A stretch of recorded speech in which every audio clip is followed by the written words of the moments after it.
Manamafy ny amin'ny tohan'ny raharaha politika eto Madagasikara tao aorianan'ny fanendrenan'ny minisitra Omaly. Betsaka dia betsaka ny zavatra tsy azoko. Tsy haiko ianao raha mitovy amiko hoe ahoana tsara ny tena fipetraky iny zavatra Omaly iny. Androany isika dia hiresaka amin'ny fitoniana satria ao anatin'ny fitoniana no ahafahana mahita ny marina. Tsy hitoko teny fatratra ka hiteny hoe izao sy izao sy izao ny zava-misy. Fa ao apetrako amina endrika fanontaniana ny zavatra tsy azoko, zavatra mampiasa ny saiko mikasika ny raharaham-pirenena eto Madagasikara. Voalohany, harinoako fa iraisantsika dia ny fanontaniana mikasika ny minisitry ny tao amin'ny resaka angovo teo, ny Andry Rajoelina. Naninona izy no tsy reconduit? Betsaka ny resaka mandeha eto amin'ny Facebook hoe izy irery ihany no nahavita ny tenir tête tamin'ny karana. Ny fahamarinany aloha tsy haiko, fa betsaka ny resaka mandeha mikasika an'izay. Noho ny fiadivany tamin'ny karana ve? No nampahatonga anazy voala sa resaka hafa mihitsy? Raha mandeha amin'ny tena transparence, raha mandeha amin'ny tena fanavaozana, inona no critère na nalàna na nampahatonga an'ireo minisitra sasatsasany ireo voatazona amin'ny toerany? Inona no zavatra nitranga? Fanontaniana manaraka ihany koa dia hoe raha notazomina ny ankamaroan'ireo minisitra izay teo aloha, ny ilaina ve araka izany ny nanovana ny gouvernemanta? Ny praiminisitra sy olona sasatsasany izay midéranger ihany ao anatin'ny gouvernemanta ve no tsy maintsy nasorina nitondra tao anatin'ito fanavaozana ito? Raha tsy izay dia raha raisina hoe nanana fomba fisainana madio ny PRRM, izany hoe nanana volonté hanova izy, fa tsy arak'izay nefa ny situation satria nisy ary henontsika avy aty ivelany fa hoe nisy ny contrainte tsy nahafahan'ny PRRM ny agir librement, izany hoe nanao izay zavatra araka ny tokony ho eritreretiny. Raha tena nisy izany zavatra izany, mila ampahafantarina ve ary mila mahafantatra an'izany ve ny vahoaka malagasy? Ary misy mesura tokony raisinareo ve izany hanitsiana an'ilay izy? Satria ny fanavaozana dia tsy fanavaozana olona fa fanavaozana rafitra ary indrindra fanavaozana mitondra ho any amin'ny fandrosoana. Fahatelo, raha niraisina hoe ny tanora no niaingan'ny tolona, dia raha hoe raisina amin'ny hoe olona tena nitolona, olona mahitsy izany no niaingan'iny tolona iny dia nampahatonga amin'ny izao fanavaozana izao. Mba azonareo hazavaina ve inona izany no antony nampahatonga ny hery-zo tsy voaray? Betsaka ny tanora nanolo-tena tao ho amin'ny toerana minisitra. Hazavao sa hoe tsy mila hazavaina fa mampandiny tena, mahalasa saina ny hoe inona marina izany ny zava-misy eto Madagasikara matoa ny tanora tsy voaray. Resaka alahelo toerana ary ny nitolomana dia tsy ho amin'ny toerana fa ho amin'ny fampandrosoana. Ireo olona izay voaray ary ve araka izany, ireo olona rehetrarehetra ireo izay voaray, azo antenaina hitondra ny entaentanay tanora ny tolona ho amin'ny fampandrosoana tokoa. Izaho manokana tsisy olana amiko n'iza tonga minisitra eo, ary ireo minisitra ireo matoa voaray misy antony. Tsy tena hoe manana ny fahaiza-manao fa misy antony. Fa matoa izany izy ireo voaray hitondra amin'ny fampandrosoana ve? Azonahay ho antenaina ho amin'ny fampandrosoana tokoa ve? Malahelo satria efa sady nizarazaraina ny mpitolona teny an-kianja dia lasa tsy manana hery intsony izy aty aoriana, kanefa izay olona nametrahana ny fahefana izao ohatra eto mbola tsy tena mamaly tsara araka ny tokony ho izy ireo fitakiana. Fahaefatra fanontaniako dia hoe ahoana izany ny tena fipetrak'ilay hoe fanambaram-pananana dia ny fametrahana an'ilay transparence interministériel moa izany ny fitenana azy isaky ny ministera. Satria teo izao izy nanomboka ny asa, tsy haiko hoe taiza no nahitana an'ilay fanambaram-pananana fa izaho aloha tsy nahita. matoa zany za raha tsy manana accès alezy matoa zany za tsy naharaka any dia la plupart amin'ny malagasy tsy naharaka an'izay zavatra izay. Malagasy rehetrarehetra nefa tokony haharaka an'izay. Ce qui veut dire zany tsy ampy ny resaka publication, tsy ampy ny resaka communication amin'ny resaka transparence eto Madagasikara. Raha hanomboka zany ity gouvernement vaovao ity dia manomboka amin'ny fanambaram-pananana dia tokony ho publiena tsara hoe manomboka izao ireto sy ireto ny fananana, mba tsy hampandeha an'ilay resaka goavana be eto amin'ny Facebook hoe efa navita trano 3 sahady ny minisitra zao, efa nangona fiara zao sahady, ilay hoe fananana lasa mitombo be. Mampametram-panontaniana zany hoe ilay tena politika na transparence ve tenenina fotsiny sa tena arahana ezaka, arahana hetsika, arahana asa. Taty fanontaniana tsy dia misy dikany nefa mahaliana ny sain'ny maro. Raha nampiasa détecteur de mensonge zany ny fitondrana, aiza ny fipetraky ny valan'ireo détecteur de mensonge ireo? Minimum zany mba misy information mipasse fa tsy hoe nampiasainareo fotsiny ilay izy pour aboutir hoe résultat zany voatazona daholo ihany ireo teo aloha. Mampametram-panontaniana hoe raha nampiasa an'izany ve zany dia tsisy magoy mihitsy zany olona madio daholo ve zany ireo olona rehetrarehetra ireo, ary ireo minisitra izay voala tamin'ny toerany ve zany dia nifahiry tamin'ny détecteur de mensonge sa raison personnelle sa raison hafa mihitsy. Izany fanontaniana izany mampametraka ny sain'ny be sy ny maro zany, ka tokony ilaina famaliana. Vita iny ny fanendrenan'ny gouvernemanta fa atsy dia haheno ny fanambaran'ny colonel Patrick itsika. Sûrement fa hanao fanambaran'ny colonel Patrick mety rapitso na mety afaka rapiso na tsy fantatsika. Nisy zavatra anankiray ny tenenin'ny colonel Patrick eto anatin'ny videony dia toa nitranga ilay izy ankehitriny.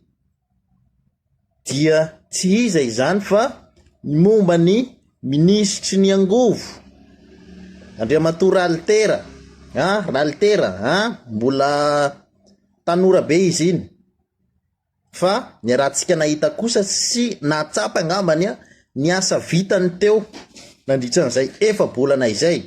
Anisan'ny ministra na afa-po nivoaka malagasy kosa angamba izany Ralitera izany.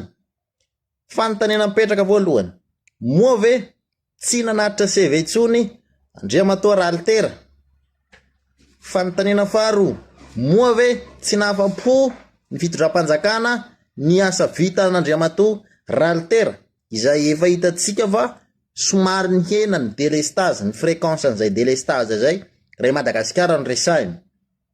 Tsy hoe kory zany miteniteny an'izany fa retour avy mivoaka malagasy zany. Maninona nefa izy ankehitriny no tsy reconduit, kanefa tsika mahita an'ireo ministra izay lazaina fa somary nahafa-po mitovy amin'ny zavatra nataony dia reconduit avokoa. Ohatra ry Faniry Soerinaivo reconduit, ry Gasikara Fentsoa reconduit, ny général Lalitsan reconduit, haingo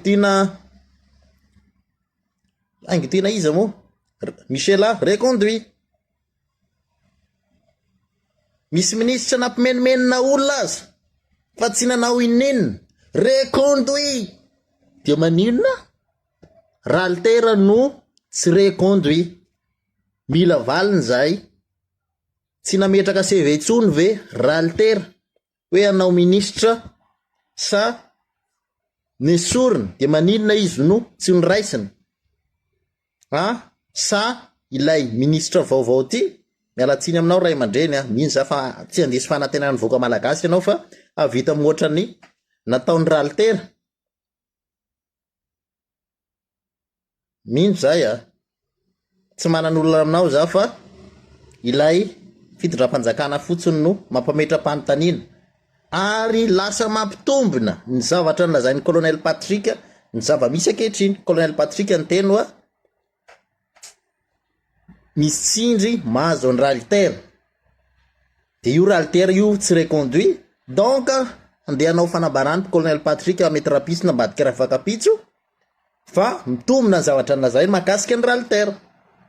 Io manina izy ny tsy reconduit zay tsy ho lava resaka za fa engany mba ho diso ilay zavatra nyteneniny colonel Patrick fa antony hafa na tonga tsy ho reconduit satria raha mivoaka malagasy kosa dia nahita fa niasa tsara izany Ralter izany fa tsy haitsika hoe ahoana misy ministra vitsivitsy ao nampitaraina ny olona mbola reconduit fa de zay aloha samy ten'Andriamanitra fa ny tenako dia mijoro arofanina miaraka mivoaka malagasy zaho tsy mpanoatra ny fitondrana fa miteny kosa ny feon'ny vahoaka. Tendrena ho mpikambana ao amin'ny gouvernemanta ama ministra ny voalohalinda général corps d'armée Razafy Tombo Maminirina Eli makasitraka toko. Ministra ny Rarambahiny Ramatoa Alice Ndiaye. Pitahiry fitomboko kase-panjakana ministra ny fitsarana Ramatoa Ernevo Fanirisoa. Ministra ny Atany fitsinjaram-pahefana Andriamatoa Rakotonandrasana Antitra Velonjara Tiaray. Ministra ny toe-karena sy fitataham-bola Docteur Ramiarson Ernjatovo Aimé. Ministre ny filaminam-bahoaka Inspecteur général Eric Michel. Ministra misana amin'ny fanavaozana Ramatoa Razafy Manantsoa Lobo Antriniaina. Ministry fanajariana ny tany sy ny raran-tany général de division Lilisson René de Roland. Ministry ny fahasalamam-bahoaka Docteur Manana Monira. Ministra fampianarana ara-teknika sy fampifoanana arakasa Andriamapandry Totosoa Manampy. Ministra misaotra toko. Ministra fampianarana ambony sy fikarohana ara-tsiansa Professeur Ravony Manantsoa Ndaoyaly Mandavi makasitraka toko. Ministra ny fanabeazam-pirenena Andriamatoa Rajonarson Sendranirina. Ministra ny fambolena sy fahavitantena ara-tsakafo Andriamatoa Gaëtan Ramindo. Ministra ny fiompiana Andriamatoa Andrianomenjanahary Riana Nantenaina. Ministra ny fampiroboroboana ny industrie sy fampivelarana ny sehatra tsy miankina Andriamatoa Rina Nampoina Raharmanjatoa. Ministra ny varotra sy ny fanjifana Ramatoa Andriamatson Michela Ainkotina Angèle. Ministra ny asa fampanana ny asa sy asa-panjakana tsy ato toerana Andriamatoa Ministra Denis Franconion Mac. Ministra fitaterana sy famantarana toetrandro Andriamatoa Andrianavalona Ramanambola Erzo. Ministra ny angovo sy ny ankoranafo Andriamatoa Rabearmanga Radonirina Lucas. Ministra ny arena an-kibotany sy loharan-karena stratégique Andriamatoa Andriaparany Karna. Ministra ny asa vaventy Andriamatoa Rafefimanana Sambilason Richard. Ministra ny jono sy toe-karena manga Andriamatoa Maharavo Jean et de la science marine.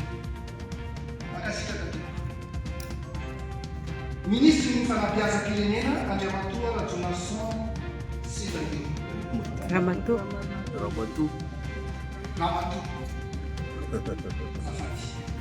Taona telo ambin'ny folo sy roa arivo nivoaka ary nahazo diplôme d'études professionnelles approfondies tao amin'ny université Iskama. Taona enina ambin'ny folo sy roa arivo nahazo diplôme master of business administration tao amin'ny ISCAE. Taona fito ambin'ny folo sy roa arivo nisitraka diplôme d'études diplomatie stratégique CDS. Taona efatra ambin'ny roapolo sy roa arivo nahazo diplôme de haute études cycle expective 18 tao amin'ny enambo. Andraikitra ny sahany dia taona enambo roapolo sy roa arivo dia voatendry le directeur de la promotion du partenariat et de la coordination de relations internationales tao amin'ny ministère fampianarana ambony sy fikarohana ara-tsiansy. Taona roa amby roapolo sy roa arivo dia voatendry le directeur de développement et de la coordination partenariat tao amin'ny ministère fampianarana ambony sy fikarohana ara-tsiansy. Taona fito amby folo sy roa arivo dia voatendry le directeur de ressources humaines tao amin'ny ministère de communication et de relations avec les institutions.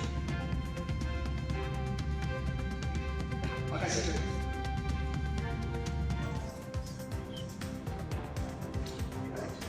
Ministre ny fambolena sy fahavitantena ara-tsakafo. Andriamatoa Gaëtan Ramindro. Taona sivy amby sivifolo sy sivanjato sy arivo nisitraka diplôme ingénieur en génie de chimie École supérieure polytechnique Antananarivo. Taona efatra amby folo sy roa arivo nisitraka diplôme d'études diplomatiques et stratégiques. Andraikitra ny sahany taona efatra amby roapolo sy roa arivo ka hatramin'ny taona dimy amby roapolo sy roa arivo voatendry secrétaire général eo anivon'ny ministère ny fambolena sy fitoriana. Taona enina amby folo sy roa arivo ka hatramin'ny taona efatra amby roapolo sy roa arivo directeur général du ministère de l'industrie, du commerce et de la communication consommation. Taona valo sy roa arivo hatramin'ny taona fito amby folo sy roa arivo directeur général EPRMP tao amin'ny centre magage de la Sky et Russie. Makasitraka. Ministre Antioquia Andriamatoa Andrianomejanahary Riana Nantenena. Taona ray sy roa arivo ka hatramin'ny taona dimy sy roa arivo nisitraka diplôme maîtrise en droit privé tao amin'ny centre national de l'enseignement. Taona ray sy roa arivo ka hatramin'ny taona enina sy roa arivo nisitraka diplôme doctorat d'état en médecine vétérinaire tao amin'ny école inter-état des sciences et de roa arivo ka hatramin'ny taona fito amby folo sy roa arivo responsable de santé animale abétique. Dia taona raiky amby folo sy roa arivo hatramin'ny taona telo amby folo des sciences et médecine vétérinaire tao amin'ny faculté de médecine universitaire d'Antananarivo. Makasitraka.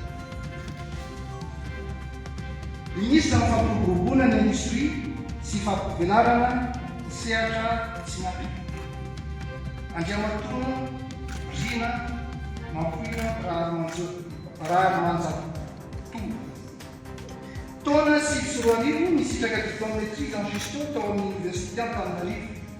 Taona folo sy roa arivo nisitraka diplôme master 2 en comptabilité spécialité contrôle et audit tao amin'ny SCAE. Taona efatra amby folo sy roa arivo nisitraka diplôme de fin de cycle en diplomatie et stratégie atao amin'ny CDS. Andraikitra ny sahany nanomboka tamin'ny taona roa amby folo sy roa arivo izy dia ny sahany andraikitra président directeur général de Gazpast ary taona sivy amby folo sy roa arivo ka hatramin'ny taona roa amby roapolo sy roa arivo izy dia consultant en développement du groupe Four Entrepreneurs. Makasitraka.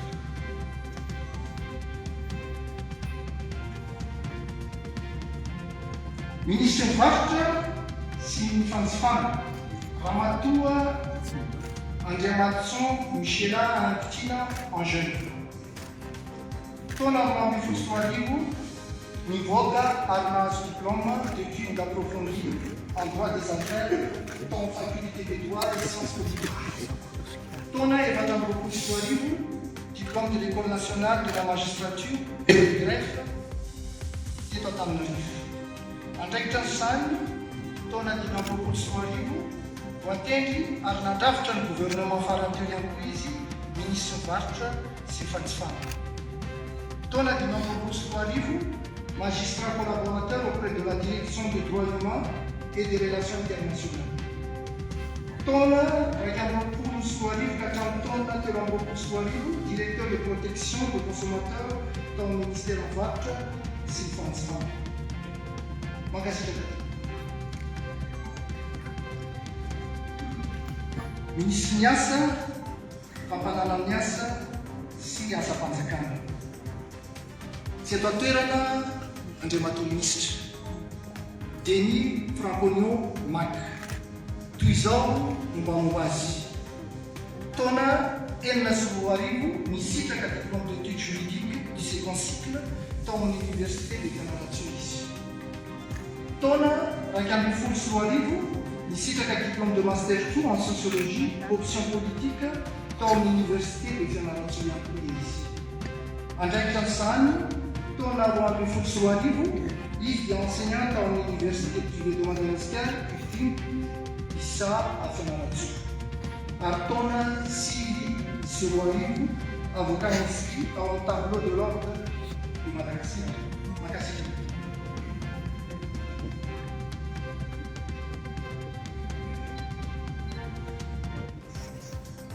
Ministre fitaterana sy famantarana toetrandro Andriamatoa Andrianavarona Ramanambola Erzo. Taona efatra sy roa arivo nisitraka diplôme master 2 en sciences de gestion option finance comptabilité tao amin'ny université Ankatso. Taona enina sy roa arivo nisitraka diplôme de EHD diplôme de hautes études d'administration douanière tao amin'ny école nationale supérieure de la douane Antananarivo. Andraikitra amin'izany dia taona enina sy roa arivo inspecteur de douane tao amin'ny direction générale de douane izy. Taona efatra ambin'ny folo sy roa arivo chargé d'études tao amin'ny direction de programme économique de la viticulture. Makasika dati.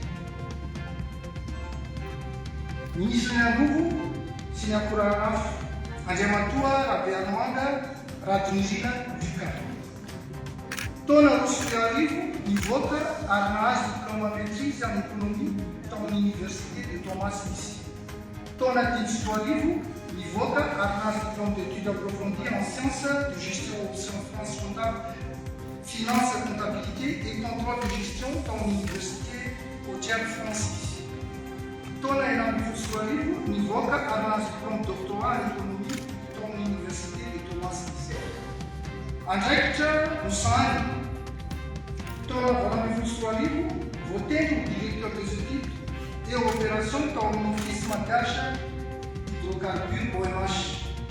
Taona valo sy roa arivo voateny chef de service études économiques et suivi industrie tao amin'ny office malgache des hydrocarbures OMH. Makasika. Ministre ny Harena Kibotany sy loharanonkarena stratégique Andriamatoa Andriamparakabo. Taona roa sy roa arivo nivoaka ary nahazo diplôme master en sciences oceanographiques tao amin'ny institut halieutique et de la science maritime du Havre. Taona enina sy roa arivo nahazo diplôme master en sciences ingénierie offshore tao amin'ny université Stavanger Norvège. Andraikitra amin'izany dia taona dimy amby roapolo sy roa arivo voatendry nandrafitra ny gouvernement farany teo izy ministre arisana ministre ny Harena Kibotany sy loharanonkarena stratégique. Taona enina ambin'ny folo sy roa arivo ka hatramin'ny taona sivy ambin'ny folo sy roa arivo secrétaire général ny ministre ny Harena Kibotany sy loharanonkarena stratégique. Taona dimy ambin'ny folo sy roa arivo hatramin'ny taona enina ambin'ny folo sy roa arivo directeur général du ministère Harena Kibotany sy loharanonkarena stratégique. Makasika dati. Ministre ny asa vaventy Andriamatoa Ravimanana Sambilason Richard. Taona raika ambin'ny folo sy roa arivo nisitraka diplôme d'études approfondies tao amin'ny école supérieure polytechnique l'université d'Ansana. Taona dimy ambin'ny folo sy roa arivo nisitraka diplôme doctorat en sciences et technologies école doctorat thématique énergétique renouvelable et environnement tao amin'ny université Ansana et de Rennes. Andraikitra amin'izany dia tamin'ny taona dimy amby roapolo sy roa arivo directeur général tao amin'ny ministère des travaux publics. Taona raika amby roapolo sy roa arivo ka hatramin'ny taona dimy amby roapolo sy roa arivo nisana niasa amin'ny directeur approvisionnement foncier et des infrastructures tao amin'ny ministère éducation nationale. Makasika. Ministre ny Jono sy toe-karena manga Andriamatoa Maharavo Jean. Taona telo amby sivifolo sy sivanjato sy arivo nivoaka ary nahazo diplôme d'études approfondies en océanologue appliqué dans l'Institut halieutique et de la science marine. Taona 6 nivoaka ary nahazo diplôme doctorat en sciences dans l'université d'Aix-Marseille France. Andraikitra izany dia taona 9 voateny directeur général de la recherche